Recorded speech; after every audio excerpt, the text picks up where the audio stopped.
Hello and welcome to our submission of the Simio May 2019 student competition. For this presentation, we will be going on several topics including model assumption and constraints, input data logic, modeling, result and analysis, and finally, recommendation. Model assumption and constraints. Receiver speed is 2 meters per second. Scan dot point destination for RPJ is a high priority. We divide working zone of receivers as follows. Receiver 1, dock 11 to 33. Receiver 2, dock 55 to 57. Time for scanning the palette of receiver is 10 seconds. Distance between each dock door is 3 meters. Each ISO has 6 meters wide. Distance from the beginning of any ISOs to their end is 131 meters. Capacity of the receiving area is 60 pallets. Capacity of RPJs is random by discrete distribution with value 2 or 3. Input data logic. From the plan layout given by the problem, we can note that there are so many racks. So we came up with the idea to set those racks, which are in the same row, to be gathered in a single rack, as shown in the image. We define the name using 3 digits, with the first 2 digits represented the ISO number and the last digit indicated the location according to the direction of arrows. 1 and 2 is represented to the tail and point of an arrow respectively. As shown in this image, we set the dropping point for the RPJs. Finally, the model can be roughly shown in the picture. In the next page, we will explain about how we converting this historic data into the format of our model by Excel. To begin with, we use data in the destination location column and transform it into 2 columns of ISO and rack number using VLOOKUP, so we can check if any rack numbers are located in the top or bottom area of an ISO in the warehouse. Next, we are examining a possible rack by detecting the ISO, and then using the info whether it's up or down to define the destination rack.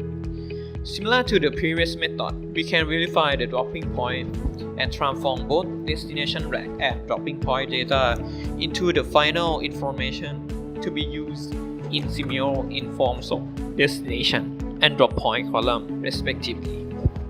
From historic data, we use the info in the high dock door and receiving date column combined with the destination and drop point column to create the final table to be used in the Simio program as shown in this figure.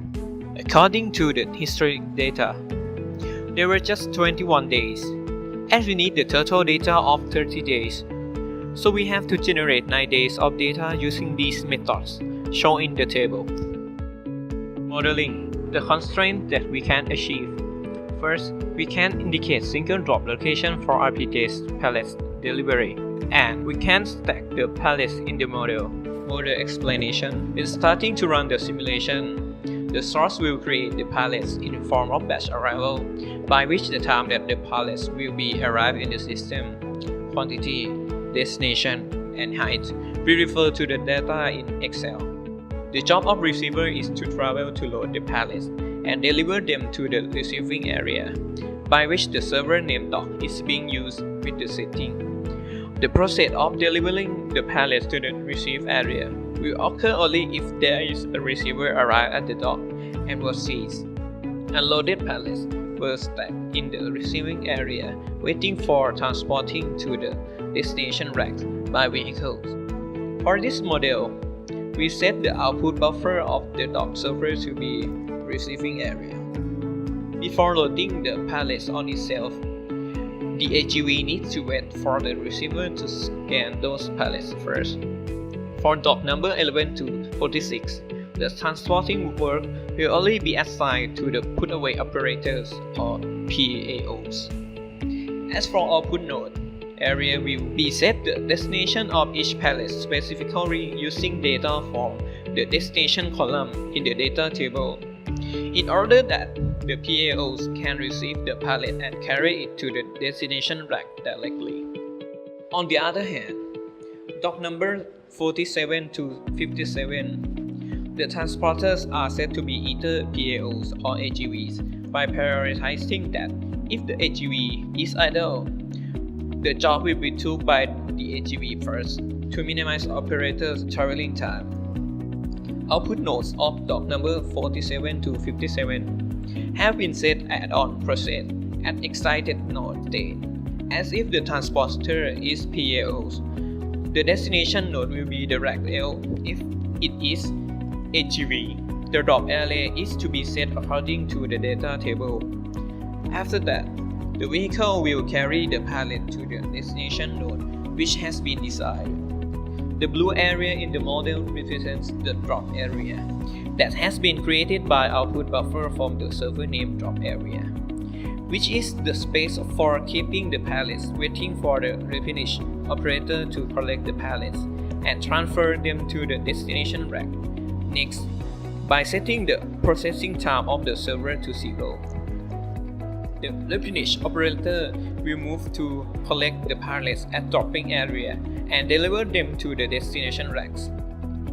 The racks are illustrated by the yellow area and created using the library sync. Each ISO will have only 2 loading points to lift the pallet onto the rack, that is the upper part and the bottom part. Because every ISO way is one way to move, which means when the vehicle has entered in any ISO, it has to run all the way to its end before exiting those ISO. Because no matter where the vehicle unloads the pallet in the ISO, the time consuming since entering to exiting the ISO is remain the same. Then, the creation of every rack in each ISO in the model is unnecessary.